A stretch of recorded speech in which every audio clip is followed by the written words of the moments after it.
Hello friends, कैसे हैं आप सब। हम पढ़ रहे थे चैप्टर नंबर 11 ऑफेंसेस का। हमने यहाँ पे पिछले वीडियो में सेक्शन नंबर 65 से लेके सेक्शन नंबर 66 एफ तक कवर कर लिया था। आज हम इसके आगे चलते हैं और चलते हैं सेक्शन नंबर 67 में। सेक्शन नंबर 67 क्या बात करता है? सेक्शन नंबर 67 में बताया गया है पनिशमेंट फॉर पब्लिशिंग और transmitting obscene material in electronic form. हमने आईपीसी का सेक्शन नंबर 292, 293, 294 पढ़ा होगा। आईपीसी का ये जो सेक्शंस है ये obscene materials, obscene songs, obscene books से डील करते हैं। अब जो सेक्शन नंबर 67 है उसमें यही बोला गया है whoever पब्लिशेज और ट्रांसमिट, मतलब जो कोई भी व्यक्ति पब्लिश करता है या ट्रांसमिट करता है एनी मटेरियल जो कि लेसिविशियस है, अपील टू बी प्रूवेंट इंटरेस्ट। लेसिवियस मतलब इसका मतलब होता है कामोत्तेजक, मतलब जो काम शक्ति होती है, लाइक पोर्नोग्राफिक मटेरियल्स, और जो कई बार ऐसी मैगजीन्स छपती हैं जिसमें गंदी तस्वीरें होती हैं और ऐसा कंटेंट होता है जो कि अच्छे व्यक्ति और सम्मानजनक व्यक्ति को सही नहीं लगता है। तो ऐसा मटेरियल या फिर वो ऐसा दिखाई पड़ता है तब वो सारे चीज़ें क्या कहलाएंगी? Obscene material. और जो कामना से पूरित हैं, जो कामुकता की अपील करती हैं या कामुकतेजक हैं, हिंदी में ये वर्ड इजी हैं और इजीली समझ में भी आ जाएंगे। काम शक्ति हर किसी को पता होती है क्या होती है। तो काम शक्ति को यहाँ पे लेसिविशियस और प्रूवेंट इंटरेस्ट के बारे में बताया गया। अगर कोई भी मटेरियल ऐसा है जो कि ऑब्सीन दिख रहा है तब, या फिर उसको वो रीड, सी या फिर हियर करने में ऑब्सीनिटी दिख रही है या सुनने में ऑब्सीन लग रहा है, तब उस व्यक्ति को पहले बार पे सजा होगी imprisonment up to 3 year and fine up to 5 lakh rupees. और जब वो फिर से वही काम करता है तब उसको इम्प्रिजनमेंट होगी 5 ईयर तक की या फिर 10 लाख रुपीज़ तक की। तो यहाँ पे ये बताया गया है जो कोई भी पब्लिश करेगा ऑब्सीन मटेरियल को तो उसको पनिशमेंट दी जाएगी। इसके बाद बता दिया गया है section number 67A। Section number 67A में बता दिया गया है पनिशमेंट फॉर पब्लिशिंग और transmitting of material containing sexually explicit act. मतलब अगर कोई व्यक्ति पब्लिश करता है या ट्रांसमिट करता है क्या चीज़ को? एनी मटेरियल जो कि सेक्सुअली एक्सप्लिसिट एक्ट या फिर कंडक्ट है। मतलब पोर्नोग्राफिक कंटेंट को आप पब्लिश कर रहे हो या ट्रांसमिट भी कर रहे हो तो उसके लिए भी सज़ा दी गई है अप टू 5 ईयर और fine up to 10 lakh rupees. और अगर आप फिर से वही काम करते हो तो उसके लिए सज़ा दी गई है 7 ईयर तक की इम्प्रिजनमेंट और 10 लाख रुपए तक का जुर्माना। उसके बाद सेक्शन नंबर 67B में बता दिया गया है, जो सेक्शन नंबर 67A में बताया गया, अगर वही चीज़ में चिल्ड्रन इन्वॉल्वमेंट है, मतलब जो पब्लिशिंग हो रहा है या ट्रांसमिटिंग हो रहा है उसमें जो सेक्सुअली एक्सप्लिसिट एक्ट है उसमें किसका इन्वॉल्वमेंट है? चिल्ड्रन का इन्वॉल्वमेंट है। तो अगर कोई ऐसा कंटेंट को पब्लिश या फिर ट्रांसमिट करता है इलेक्ट्रॉनिक फॉर्म में या फिर क्रिएट टेक्स्ट और digital images, collect, seizes, browses, downloads, advertise, promotes, exchange और डिस्ट्रीब्यूट्स, कुछ भी काम करेगा, चाहे उसको डाउनलोड करने की कोशिश करे या ट्रांसमिट करने की कोशिश करे, तब उस व्यक्ति को फर्स्ट कन्विक्शन कितनी होगी? एक्सटेंड टू 5 ईयर और fine up to 10 lakh rupees. और इसमें ये बता दिया गया फैसिलिटेट्स एब्यूजिंग चिल्ड्रन ऑनलाइन, मतलब उसमें अगर चाइल्ड को एब्यूज़ करते हुए भी दिखाया जा रहा है तो भी वो एक बहुत संगीन अपराध है और उसकी सज़ा है 5 साल तक की सज़ा और 10 लाख रुपए तक का जुर्माना। और फिर से अगर वो सेकेंड टाइम या सब्सिक्वेंट टाइम पे काम करता है वही सेम चीज़ को तो 7 साल तक की सज़ा और 10 लाख रुपए तक का जुर्माना लगाया जाएगा। तो ये था सेक्शन नंबर 67B। इसके बाद हम चलते हैं सेक्शन नंबर 67C में, preservation and retention of information bye intermediaries. Section 67C जो है वो इंटरमीडियरीज को लेकर बात कर रहा है।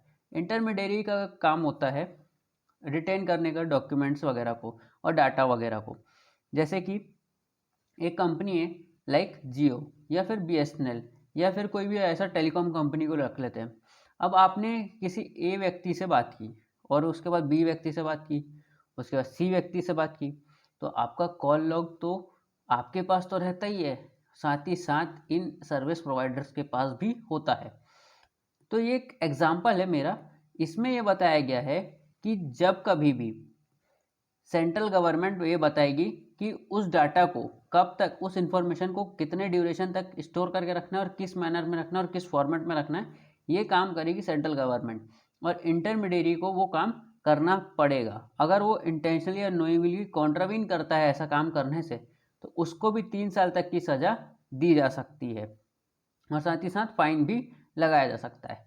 अब इसके बाद आते हैं सेक्शन नंबर 68 में, power of controller to give direction. मतलब कंट्रोलर को वो लगता है तो वो ऑर्डर कर सकता है और डायरेक्ट कर सकता है सर्टिफाइंग अथॉरिटी को। जो कंट्रोलर है वो डायरेक्ट या फिर ऑर्डर कर रहा है सर्टिफाइंग अथॉरिटी को कि पर्टिकुलर इस एक्ट का कंप्लायंस कराया जाए।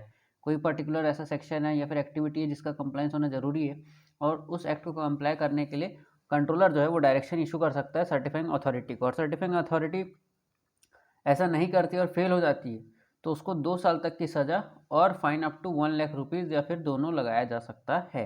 तो ये था section number 68। Section number 69 exam point of view से इतना खास इंपॉर्टेंट नहीं है, इसकी सिर्फ हेडिंग आपको याद रखनी चाहिए। सेक्शन 69 ये बोलता है power to issue direction for encryption और मॉनिटरिंग और decryption of any information through any computer resource. मतलब इंटरसेप्शन और मॉनिटरिंग करने के लिए या फिर डिक्रिप्शन करने के लिए किसी इंफॉर्मेशन का किसी कंप्यूटर रिसोर्स है, तो उसका जो डायरेक्शन है वो कौन इशू करेगा, तो सेंट्रल गवर्नमेंट करेगी या फिर स्टेट गवर्नमेंट भी कर सकती है। तो ये था सेक्शन नंबर 69। इसमें कोई खास चीज़ें इंपॉर्टेंट नहीं है। इसके बाद हम चलते हैं सेक्शन नंबर 69A में। ये भी इतना कोई खास इंपॉर्टेंट नहीं है, इसकी हेडिंग ही इंपॉर्टेंट है, पावर टू इशू डायरेक्शन और फॉर ब्लॉकिंग और public access of any information through any computer resource. मतलब पब्लिक एक्सेस को ब्लॉक करना, कोई भी ऐसी इंफॉर्मेशन जो कि पब्लिक के एक्सेस से ब्लॉक की जा सकती है, किसके द्वारा, सेंट्रल गवर्नमेंट या फिर कोई ऐसा ऑफिसर जो कि स्पेशली ऑथराइज्ड हो, तो वो व्यक्ति ऐसा काम कर सकता है, कोई भी इंफॉर्मेशन को ब्लॉक कर सकता है। उसके बाद सेक्शन नंबर 69B है, power to authorise to monitor and collect traffic data और information through any computer resource for cyber security. मतलब यहाँ पे सेंट्रल गवर्नमेंट को ये भी पावर दे दिया गया है कि वो मॉनिटर कर सकती है, कंट्रोल कर सकती है किसी भी ट्रैफिक डाटा या इन्फॉर्मेशन को कंप्यूटर रिसोर्स से। क्यों? क्योंकि साइबर सिक्योरिटी के लिए। मतलब इंडिया के जितने भी सर्वर्स हैं, जितनी भी वेबसाइट्स चल रही हैं, सबको प्रोटेक्ट करने के लिए पर्टिकुलर कदम उठाएगी और ट्रैफिक डाटा को कंट्रोल कर सकती है कौन? Central government. उसको रेगुलेट कर सकती है, मॉनिटर कर सकती है, सब चीज़ कर सकती है। ये काम किया जा रहा है सेंट्रल गवर्नमेंट के द्वारा। तो ये था सेक्शन नंबर 69B। अब हम इसके बाद आते हैं सेक्शन नंबर 70, प्रोटेक्टेड सिस्टम के बारे में। सेक्शन 70 बात करता है प्रोटेक्टेड सिस्टम से। तो प्रोटेक्टेड सिस्टम क्या होता है? अप्रोप्रिएट गवर्नमेंट जो है वो नोटिफाई करेगी ऑफिशियल गैजेट में कि कोई भी कंप्यूटर रिसोर्स, चाहे वो डायरेक्टली हो या इनडायरेक्टली हो, affect the facility of critical information infrastructure to be a protected system. अब आपको समझ में तो नहीं आया होगा कि ये क्रिटिकल इंफॉर्मेशन इंफ्रास्ट्रक्चर क्या होता है, प्रोटेक्टेड सिस्टम क्या होता है। उसको समझने के लिए हमको पहले क्रिटिकल इंफॉर्मेशन इंफ्रास्ट्रक्चर समझना होगा। क्रिटिकल इंफॉर्मेशन इंफ्रास्ट्रक्चर का मतलब ये होता है कोई भी ऐसा कंप्यूटर रिसोर्स जिसके डिस्ट्रक्शन से, मतलब एक ऐसा कंप्यूटर है जिसके डिस्ट्रक्शन से इम्पैक्ट होगी क्या? National security, national economy, public health या फिर सेफ्टी। इनमें से कोई भी चीज़ अफेक्ट होती है तो वो कहलाएगा क्रिटिकल इंफॉर्मेशन इंफ्रास्ट्रक्चर। मतलब एक ऐसा कंप्यूटर सोर्स है जिसके एक्सेस से या जिसके डिस्ट्रक्शन से नेशनल इकोनॉमी, नेशनल सिक्योरिटी को कॉम्प्रोमाइज़ किया जा सकता है, तो उसको बोला जाएगा क्रिटिकल इंफॉर्मेशन इंफ्रास्ट्रक्चर। तो ऐसा एक तो नहीं होगा, बहुत सारे होते हैं, क्योंकि कई ऐसे कंप्यूटर्स होते हैं, जैसे हमारे यहाँ आईबी काम कर रहे हैं, इंटेलिजेंस ब्यूरो, तो उनके कंप्यूटर्स होते हैं। तो ऐसे बहुत सारी चीज़ें हैं जिनका कॉम्प्रोमाइज़ होने से इंडिया की इकोनॉमी और सिक्योरिटी को खतरा हो सकता है। तो ऐसे सब चीज़ों को क्रिटिकल इंफॉर्मेशन इंफ्रास्ट्रक्चर के अंतर्गत डाल दिया गया। अब इसको डाला गया क्रिटिकल इंफॉर्मेशन इंफ्रास्ट्रक्चर के अंतर्गत, तो इसको कहा गया एक प्रोटेक्टेड सिस्टम। अब इस प्रोटेक्टेड सिस्टम को जो अप्रोप्रिएट गवर्नमेंट है वो एक ऑर्डर इन राइटिंग से किसी भी पर्सन को ऑथराइज कर सकती है उस प्रोटेक्टेड सिस्टम का एक्सेस। मतलब एक पर्टिकुलर पर्सन को या फिर बहुत सारे पर्सन्स को एक्सेस प्रोवाइड किया जाएगा, और अगर ये पर्सन अपना काम नहीं करते हैं ढंग से या फिर कॉन्ट्रावीन करते हैं प्रोविजंस को, तब इनको इम्प्रिजनमेंट दी जाएगी 10 साल तक की सज़ा और फाइन। तो ये बता दिया गया सेक्शन नंबर 70 में। अब इसके बाद हम चलते हैं सेक्शन नंबर 70A में। 70A में बताया गया national nodal agency. Central government जो है एक ऑर्गेनाइजेशन को एक designate any organization of the government as national nodal agency. मतलब सेंट्रल गवर्नमेंट एक नेशनल नोडल एजेंसी बनाएगी, किसी भी गवर्नमेंट ऑर्गेनाइजेशन को एक नेशनल नोडल एजेंसी बना देगी। कौन? Central government. अब इस नेशनल नोडल एजेंसी का काम क्या होगा? इसका काम होगा shall be responsible for all measure including research and development relating to protection of critical information infrastructure। मतलब CII क्रिटिकल इंफॉर्मेशन इंफ्रास्ट्रक्चर को प्रोटेक्ट करने के लिए रिसर्च और डेवलपमेंट करने का काम होगा नेशनल नोडल एजेंसी NNA। किसको प्रोटेक्ट कर रही है? क्रिटिकल इंफॉर्मेशन इंफ्रास्ट्रक्चर को प्रोटेक्ट करने के लिए जो डेवलपमेंट और रिसर्च की ज़रूरत पड़ेगी वो करेगी नेशनल नोडल एजेंसी। अब इसके बाद आते हैं ICERT में। ICERT क्या होता है? ICERT Indian computer emergency response team. इसका दिया हुआ है सेक्शन 70B में। ये प्रोविज़न बोलता है कि जो ICERT है वो सर्व करेगी as national agency for incident response.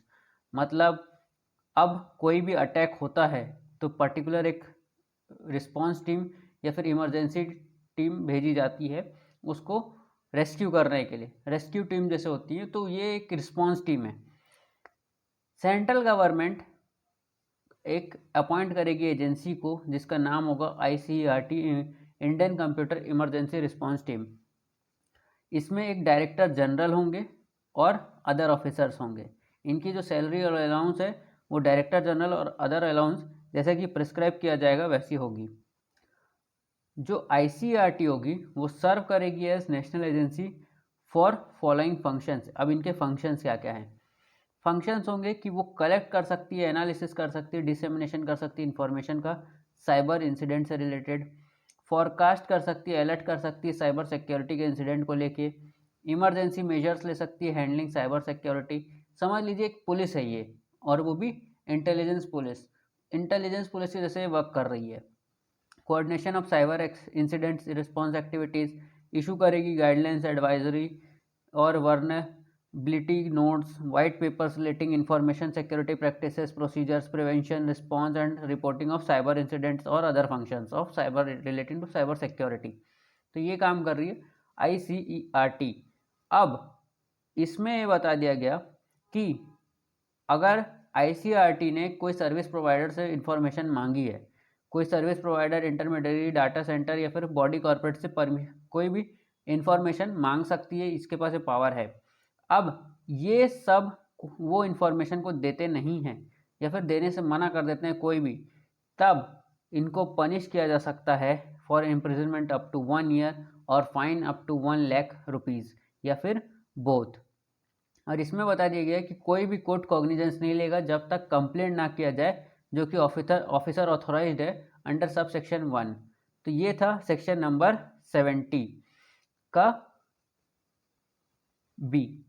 ICERT जो 70B है वो इसलिए इम्पॉर्टेंट हो जाता है क्योंकि यहाँ पे आईसीआरटी का एक बहुत इम्पॉर्टेंट रोल है इस एक्ट के अंतर्गत। तो आज का वीडियो हम यहीं तक रखते हैं। अगर ये वीडियो आपको अच्छा लगा हो तो लाइक करें, शेयर करें, सब्सक्राइब करें हमारे चैनल को। Thank you.